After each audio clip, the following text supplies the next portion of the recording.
The purpose of this video is to give you some basics on winning with your strategy. If you would like some more detailed help on building a strategy, just like and subscribe to this video. Follow me on Facebook, Snapchat, Instagram, and Twitter, then message me and I'll show you how. The first thing you need to do when creating a good strategy is first do research on your city. One of the biggest mistakes people make, or new drivers make, is they drive around aimlessly hoping to get a ride. When first developing a strategy, you must locate all the major events and locations in your city. For demonstration purposes, I pulled up Salt Lake City, mapped out bars, stadiums, restaurants, and of course the airport. Then focused on locations that were 10 to 20 miles away from those areas. Once you figure out the locations, simply mark it as a hotspot on a map. The key is to have a plan and not just aimlessly drive around. Now, having said that, understand that for the first couple weeks of driving, you're going to need to drive around and spend some extra time to understand where those hotspots are at. I highly recommend getting a binder or a journal or something to be able to write down what you're seeing throughout the day. Once you have a good idea of where the hotspots are at and where you can be successful, then you can start to strategize. When I first started driving, I would just randomly drive out to the airport without really any type of plan, hoping to get a ride. I quickly realized that this was not a good strategy.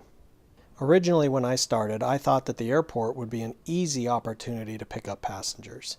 I thought all I had to do was drive up to the airport, people would order Ubers, climb in my car, and I'd take them away. In reality, I was left with competition. So I quickly realized I would have to develop a strategy to make the airport successful. For those first flights out, I know that people want to get there about an hour early. So that means I have to place myself in a position to be able to take them to the airport at about 4:30 in the morning.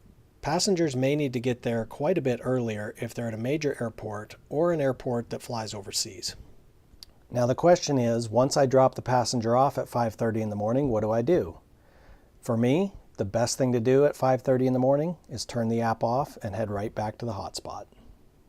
After my second passenger is to the airport, and I've made about $40 now, I now have to decide whether I need to try to pick up a passenger on an incoming flight or I need to head back to my hotspot a third time.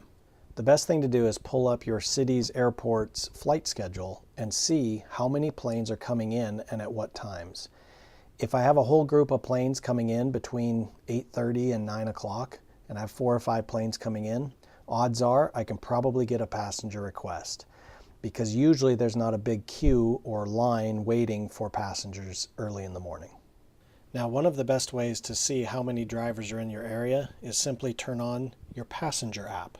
By doing this, you'll be able to see what kind of competition you have in the area. If I do choose to go ahead and start taking passengers from the airport, my strategy might change at that moment, depending upon how many planes are coming in and the times that they're coming in. If I know that I can get back to the airport and pick up more passengers in 20 minutes when 2 more planes come in, my strategy might be just that.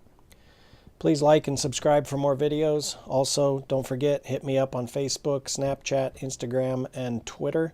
The links can be found below, and I'll talk to you soon.